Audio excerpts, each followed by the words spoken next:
ADHD stands for Attention Deficit Hyperactivity Disorder and is often described as a mental disorder. Children with ADHD have trouble paying attention, are hyperactive, and often have difficulty controlling their behavior. It is estimated that it affects around 5% of all children aged 3 to 17 globally, and that for every girl, around 3 boys are diagnosed with it. To understand how it affects children in school, let's look at the story of Leo, a 12-year-old boy who goes to school with the best intentions but struggles hard to succeed. Attention deficit is his biggest problem. Leo gets distracted so easily. It happens even when he tries his hardest to focus. He often realizes that he has suddenly zoned out and has spent the last 15 minutes thinking about something entirely different. Just the tiniest thing can get him off track.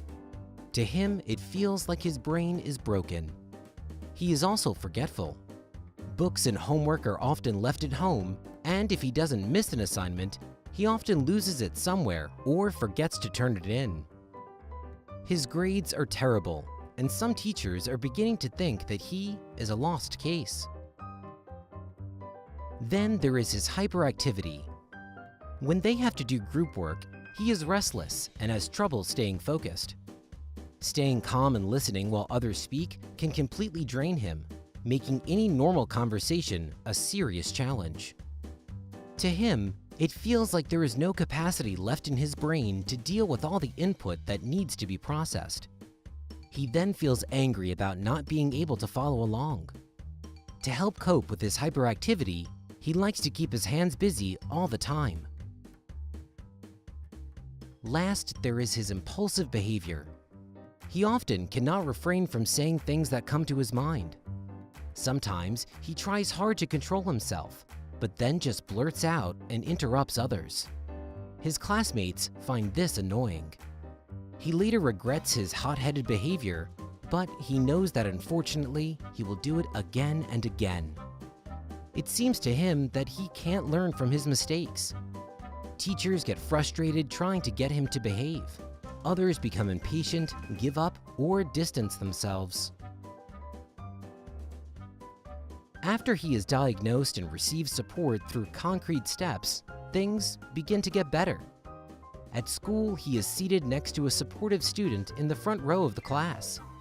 He gets a notebook that lists all his assignments to help him remember. And to make homework easier to track, he receives it for all subjects only once a week. To relax, he is allowed to use fidget objects during lessons and take short breaks when needed. After school, he practices speaking and listening routines with a specialist. Additionally, his dad bikes with him to school every morning, and in the afternoon, he is allowed to play the ball as long as he wishes. For severe cases of ADHD, prescription drugs are often prescribed. Before that happens, children like Leo need to undergo a professional, age-appropriate diagnosis by a child psychologist who will try to look below the surface. ADHD could just be the tip of the iceberg. The root cause might be drama at home, bullying at school, poor sleep, or the wrong diet. Sir Ken Robinson told the story of Gillian Lynn, an 8-year-old girl that was said to have a learning disorder. She could not concentrate and never sat still. When she was brought to the specialist, who didn't subscribe any therapy but instead played music on the radio, the girl started dancing. He then told her mother, "Gillian isn't sick. She's a dancer. Take her to a dance school."